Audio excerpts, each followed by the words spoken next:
Hai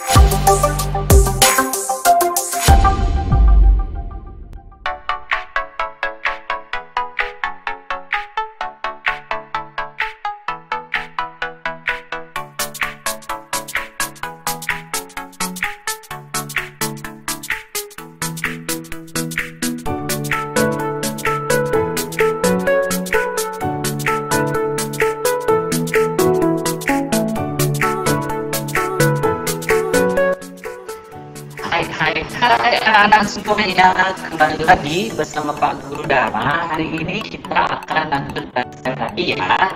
Hari ini kita akan belajar tema 4 subtema 3 muatan pembelajaran bahasa Indonesia. Nah, adapun materi yang akan kita pelajari hari ini yaitu memberikan komentar pada cerita dongeng. Nah, tujuan pembelajarannya setelah anak-anak menonton video Pak Guru ini, anak-anak dapat mengetahui cara dalam memberikan komentar pada cerita dongeng. Nah, seperti biasa di awal video Pak Guru akan berikan kalian apersepsi sebagai bonus poin harian. Namun sebelum kita lanjut ke pertanyaan apersepsinya, kita akan berdoa dulu agar apa yang kita pelajari hari ini bisa bermanfaat untuk diri kita dan untuk orang lain pastinya. Nah, doakan Pak Guru pimpin, berdoa mulai. Berdoa selesai, ayo anak-anak siapkan dulu buku pena jilid 4B kalian, buku catatan juga buku latihannya sekiranya kalian perlu mencatat ya. Nah, adapun persepsi pada hari ini yaitu apa yang kamu ketahui tentang cerita dongeng.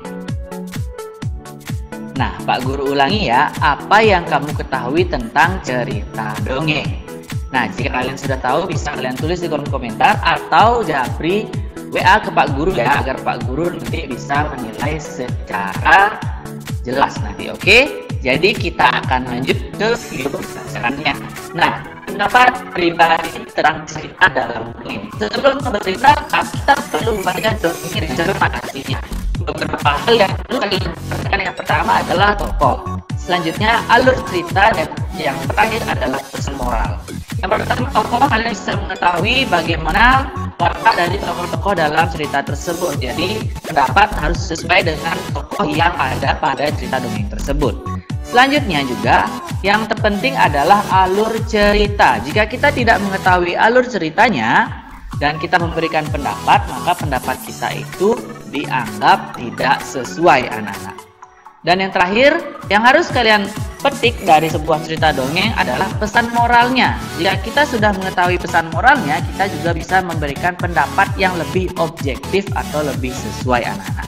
Jadi ketiga hal ini sangat berperan penting dalam kalian memberikan pendapat dalam sebuah cerita dongeng. Yang pertama itu tokoh, ya, lalu alur cerita, dan yang terakhir adalah pesan moral.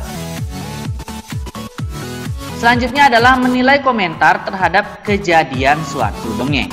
Kita dapat berkomentar setelah mengetahui suatu kejadian dalam cerita.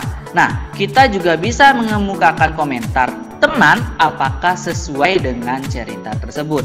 Nah, misalnya teman kalian berkomentar tentang dongeng yang sudah dibacanya, tetapi komentar tersebut tidak sesuai.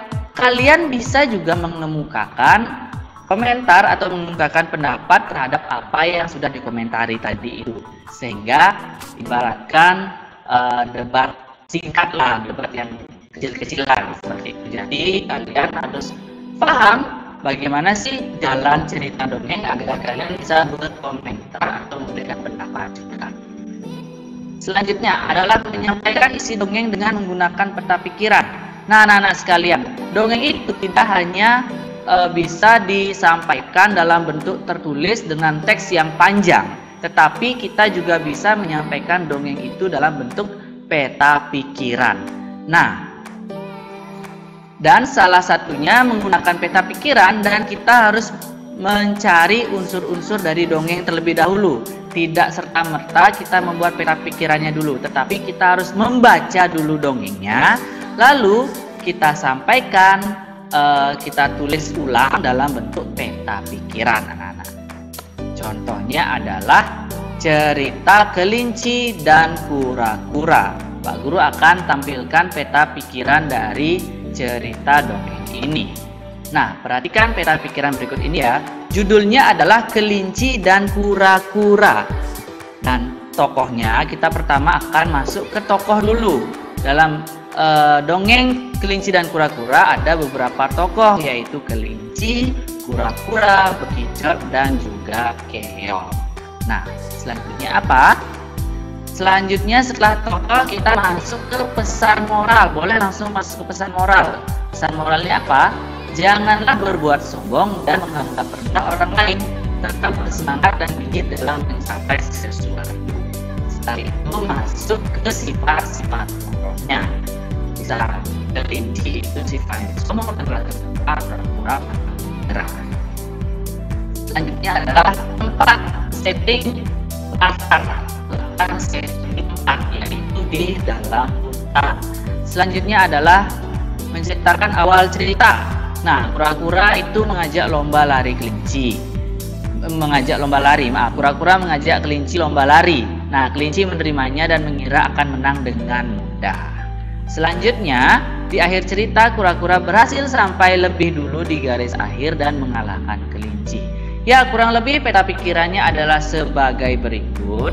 Jadi, ada beberapa hal atau beberapa unsur yang harus kalian masukkan ke dalam peta pikiran jika ingin menyampaikan dongeng ke dalam peta pikiran, seperti tokoh, pesan moral, lalu sifat-sifat tokohnya, tempat dari dongeng tersebut, lalu alur. Nah, awal cerita dan akhir cerita itu merupakan alur cerita. Nah, semoga bisa paham ya. Nah, selanjutnya adalah menentukan pesan moral dalam dongeng. Bacalah dan pahami dengan cermat suatu dongeng sebelum menentukan pesan moral. Sama seperti materi sebelumnya, pesan moral dalam cerita. Dongeng itu merupakan cerita ya anak-anak ya.